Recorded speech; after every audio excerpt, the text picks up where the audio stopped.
Hello everyone.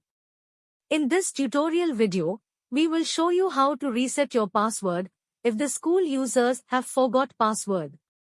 Go to the login page and navigate to Forgot Password option and click here.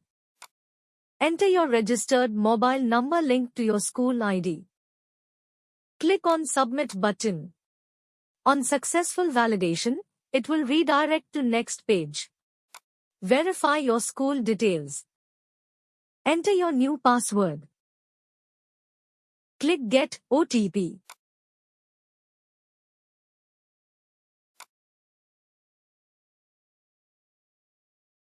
Enter the OTP received in your mobile number.